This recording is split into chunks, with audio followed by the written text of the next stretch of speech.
Toastmaster, fellow Toastmasters and guests.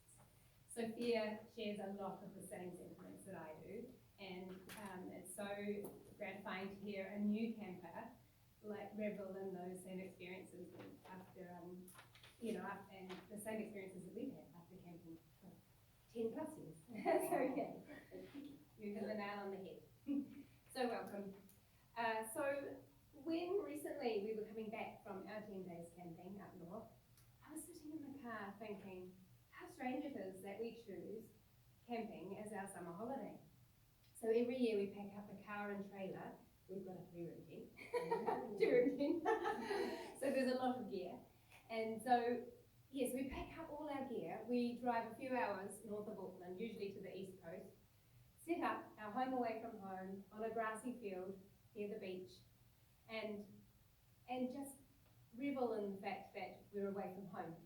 But how crazy that we are leaving the comforts and the conveniences of the home that we work so hard throughout the year to create and to maintain. But I think it creates just such a fresh appreciation of what we have. And so when we're camping, as Sophia alluded to, you lie under a canvas roof, you lie on the floor, sleeping on the floor, you prepare food on a wobbly camping table, you store things and keep your food and drinks cold in a box full of ice, and you have to walk 50 meters to the nearest toilet and showers. And so everything is a little bit more difficult, a little bit more slow paced, and you revel in just the act of survival.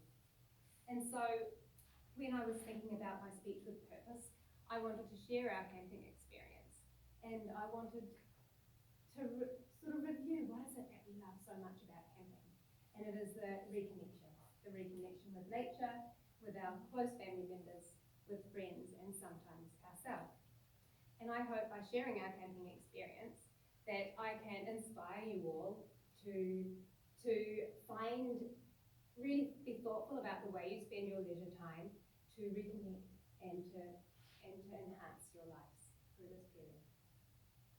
So when we're camping, we manage to reconnect with nature. When you're camping on a grassy field, it's hard to avoid nature or the elements, and so you just are completely immersed. So of a day, we get out of bed, we have a leisurely breakfast, and then we think about, when should we go for a swim? So we walk across the grass barefoot over to the beach, and when our feet hit the warm sand, it's like an old friend is greeting us.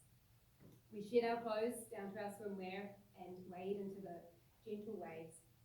And as we're floating in the cool, crisp ocean, we feel refreshed and our worries just drift away. Later in the day, we sit under the shade of the gazebo and we play cards and we read books and relax with family and friends, followed by a late afternoon swim or play on the paddleboards, and then dinner. As the heat of the day reduces, we can sit out on our camping chairs and appreciate the sunset, often with a delicious beverage in our hand. So later on, when the sun sets, we can gaze at the stars and pick the constellations out and see if we can see any satellites falling across the sky.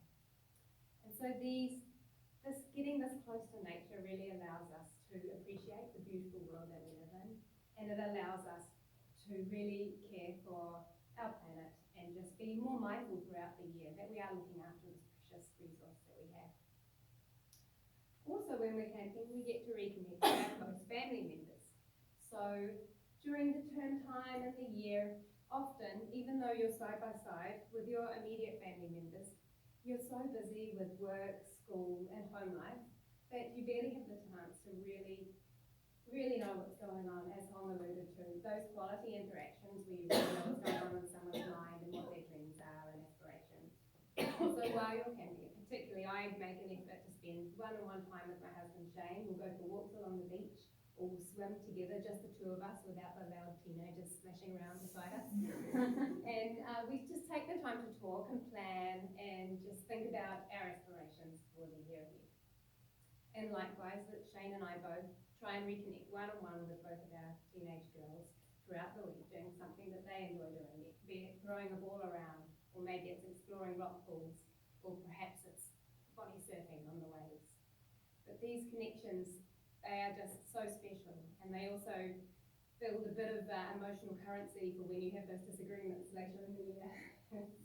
They are growing into young adults right before our very eyes, and it's just so fun and interesting to see their world ahead. Camping also provides an opportunity for us to connect with the friends that we camp with. So we've been camping with the same two families for 10 years. So since our children were very little, and now they're all teenagers. And so through the busy year, you do see each other from time to time, but it's only in these slow days when you're camping that you really get to connect. So the teenagers spend most of the day together, chatting, playing card games, even just not even talking, just side by side, reading books. And they'll also be playing volleyball with other campers their age. So they're socialising with such a broad group of people and having the time of their lives. And meanwhile, us adults are having lovely conversations and, solving the world's problems, talking about politics or our favourite Netflix show or our favourite book or how badly our favourite sports team's doing. But it's just a really nice time to build those really deep connections that likewise allow you to support each other throughout the year when families may be experiencing challenging times. So in addition to family and friends, you also have the opportunity, I found in my camping holidays, to connect with yourself. Because often, and I might be in just at this phase of my life at the moment, a lot of the things that I'm doing is energy into other people. And so it's so refreshing to have the space when you're camping to just reflect on the previous year. What went well and what would you like to improve on for the following year?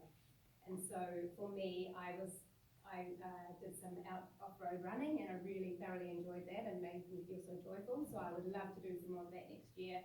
And also something I'd like to improve on is to spend more time with my parents. So camping provides space and simplicity to reflect on your previous year and to also just really reconnect with nature, your family, your friends, and yourself. And that allows you to set a great foundation for the year ahead. And so I challenge you, fellow Toastmasters, to pick your special leisure activity, no matter what it is, travelling overseas or camping in New Zealand. But please spend some time thinking about how you will reconnect and set a great foundation for your year ahead. Thank you.